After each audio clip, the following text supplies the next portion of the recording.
en dehors du pillage et la prédation. Ils n'ont aucun projet. Ils ne savent même pas, même s'ils voulaient, ils ne peuvent pas. Parce qu'ils ne savent pas faire autre chose que piller, détruire tout ce qui est sur leur chemin. Par rapport à ça, l'intervention de notre ami du Niger, non, il ne faut pas se précipiter. C'est-à-dire qu'il faut comprendre ce qu'ils sont en train de dire. Le débat n'est pas de savoir si l'Amérique a reconnu le régime.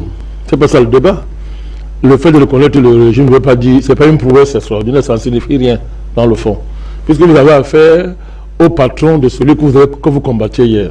Vous avez affaire au patron. Historiquement, parlons comme ça, le clash entre les États-Unis et la France connaît un moment fondateur dans ce temps-ci, si on peut parler comme ça. Au-delà de ce que Jonathan vous a bien expliqué au plan de la géoéconomie, entre le rapport de force entre les familles financières qui tiennent la finance. Est-ce qu'il vous a dit, est-ce qu'on doit apprendre aux gens ici que la structure de la Fed n'appartient pas aux États-Unis, c'est une société avec un conseil d'administration qui est dirigé par un accord entre les Rothschild et les Rockefeller. Si quelqu'un comprend ça, il comprend tout ce qu'il est en train de dire. Et que tout le monde sait que, en matière de finances, les Rothschild se sont répartis les rôles. Il y a Rothschild Angleterre, il y a Rothschild France. Et qu'à un moment donné, il y avait un conflit sérieux entre ces gens. Ils ont fait la paix, mais ça n'exclut pas le fait que la relation spéciale entre les États-Unis et l'Angleterre suppose que les familles Rockefeller et Rothschild puissent de temps en temps, tout en se combattant, avoir des espaces de coopération et d'entente. Donc, c'est à la faveur de la guerre en Irak qu'il y a la fracture entre la France, disons comme ça, gaulliste, incarnée à l'époque par Chirac et Dominique de Villepin, qui s'oppose à l'invasion irakienne par les États-Unis. Les États-Unis décident de sanctionner la France.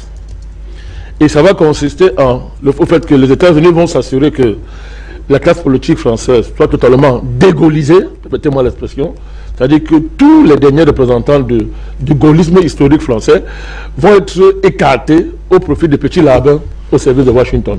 C'est ça a causé. Bon, Hollande, lui, n'est rien, c'est-à-dire qu'il même là, il n'est rien, mais c'était pareil.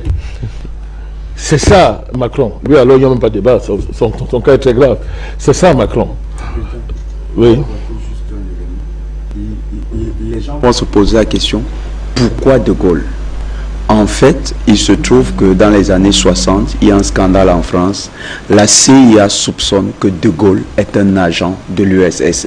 Et la CIA commence à laisser entendre aux Français, aux services secrets français, que les services secrets français ont été espionnés par l'URSS au plus haut niveau, en soupçonnant que De Gaulle, c'est un agent de l'URSS. Aujourd'hui, il y a encore, cette thèse est soutenue par un ensemble de représentants de l'État français, parce qu'ils disent que même le petit-fils de Gaulle, on voit là où aujourd'hui il se balade, c'est toujours... Non, c'est une théorie, ne se sommes pas dessus. Ce que nous savons, c'est que De Gaulle, à cause des rapports de force au sein des Rothschild, va se retrouver dans une dynamique de vouloir incarner une France indépendante. Ça, on sait ça. Et il va échapper à un coup d'État, à des coups d'État. Et il décide donc de se retirer de l'OTAN. On sait ça. Et les États-Unis ne vont pas digérer ça. Ils vont chercher plus ou moins comment est-ce que le lui faire payer. Mais à l'époque, comme le temps en pleine guerre froide, ça donnait des marges. Ça donnait les marges à De Gaulle, n'est-ce pas, à partir de son empire, de l'empire africain, de jouer un rôle. Bon, maintenant, était-il un agent soviétique, tu sais, bon, ça fait rire. Parce qu'en même temps qu'on le dit, comment est-ce qu'il traitait les soviétiques, comment est-ce qu'il traitait les patriotes africains considérés comme communistes? Comme communistes. Donc, je suis en train d'expliquer que le fait que les États-Unis reconnaissent, ou bien reconnaissent le régime de transition au Niger, oui, ne veut pas dire que ça ne signifie rien. J'espère qu'ils savent très bien ce que ça veut dire. Quand vous traitez avec les États-Unis, Kissinger vous a averti avant de mourir, tout le temps États-Unis, il faut savoir ce que ça signifie. Donc, la thèse est celle-ci. Vous combattez, nous sommes en guerre contre l'impérialisme dans ses différents aspects. Les différents aspects de l'impérialisme ne doivent pas vous amener à croire que celui-ci n'a pas une démarche globale. Il a une démarche globale. Et il y a une répartition des rôles. Maintenant, dans l'évolution des rapports de force au sein de l'impérialisme, on est arrivé à un super régiment qu'on appelle les États-Unis, qui aujourd'hui ne peut plus supporter, n'est plus en capacité de supporter une répartition de travail qui fait que qui serait que d'autres sous-traitants, d'autres hégémons sous-traitent ce que lui peut faire. Le monde change, ce privilège-là, ils peuvent plus se l'offrir. Donc ils viennent directement. La question est celle-ci.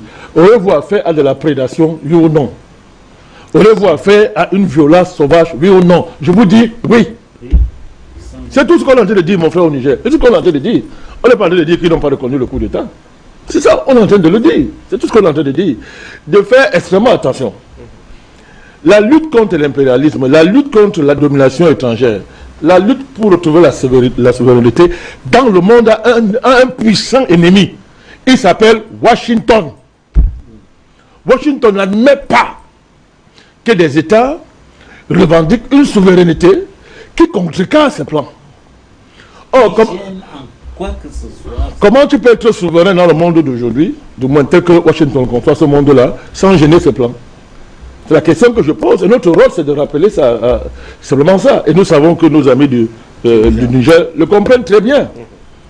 Le comprennent très bien. C'est-à-dire que la bataille va être dure. Et sur quoi contre les États-Unis? Et ça, je veux le dire de manière claire. Les États-Unis veulent faire jouer un jeu. C'est-à-dire que, ok, quand vous voulez vous débarrasser de la France, nous, bon, ok, nous sommes d'accord. On est d'accord. Mais en même temps, faites attention. En même temps, puisque vous luttez contre la France, moi, je vous tends la main. Mais en même temps, vous ne pouvez pas aller loin parce que si vous allez loin, c'est moi qui perds. Moi, Washington. C'est moi qui perds. Donc, contentez-vous de couper les pieds, de couper les liens avec la France et normaliser la relation avec moi. C'est ça que ça veut dire. C'est tout ce que ça veut dire. Parce qu'entre-temps, vous êtes épuisé. Vous êtes épuisé par le... Puisque la France, qu'est-ce qu'elle fait? Ils s'entendent au niveau des sanctions contre vous. Hein. Ils s'entendent au niveau des sanctions. Toutes ces sanctions que les pays comme le Niger subit, c'est quoi? Washington a-t-il dit qu'il est contre les sanctions? Non.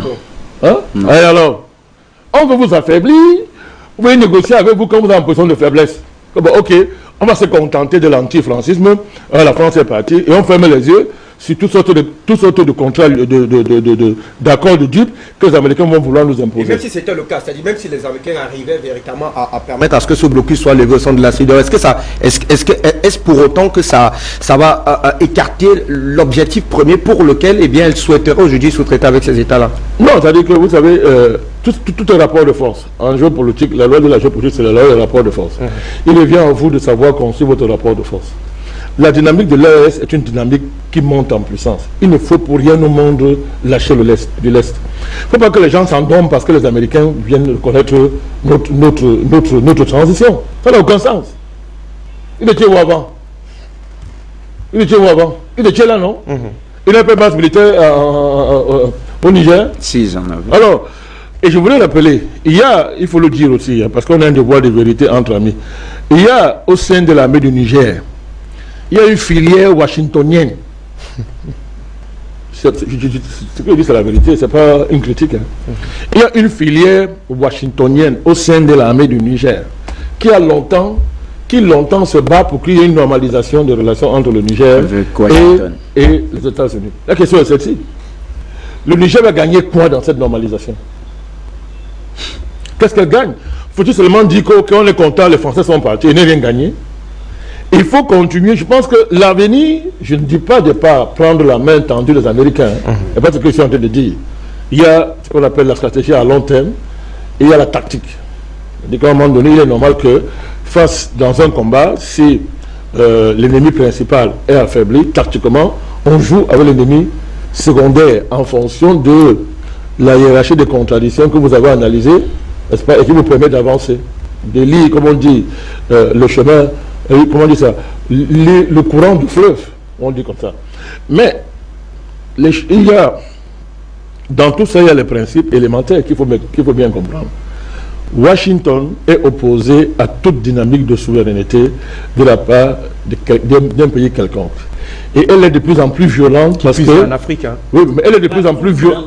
Elle est de plus en plus violente. Et elle sera de plus en plus violente en Afrique parce que, évidemment, les BRICS lui posent un problème très très sérieux. Il nous revient, nous, de savoir manœuvrer pour tirer notre épingle du jeu.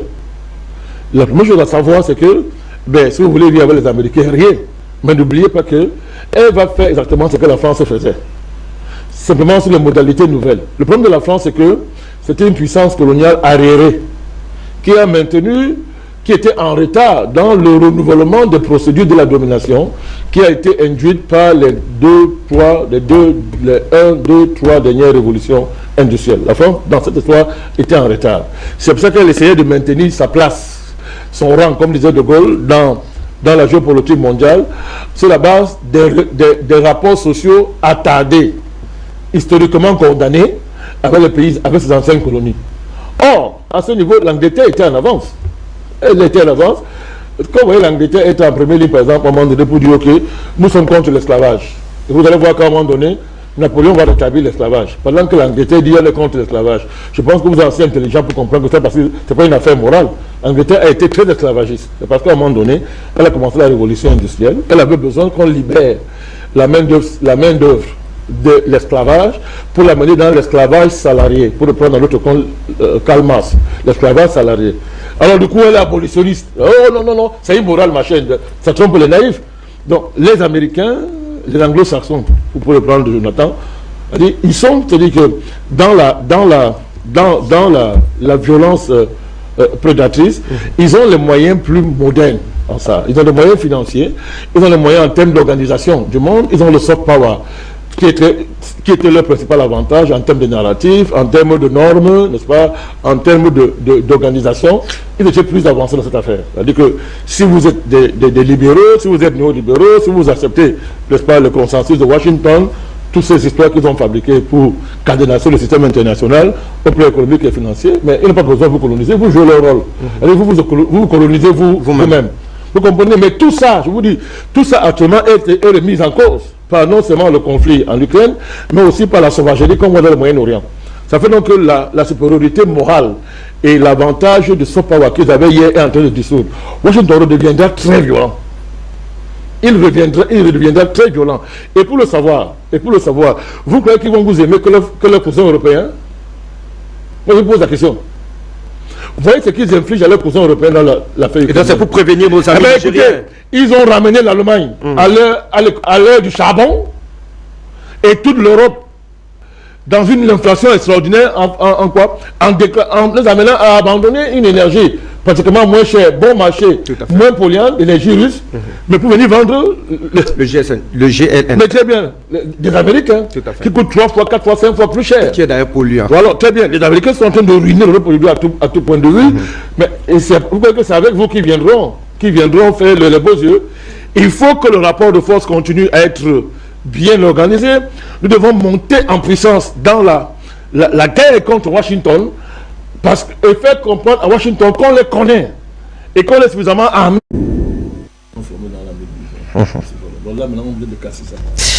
Allez, le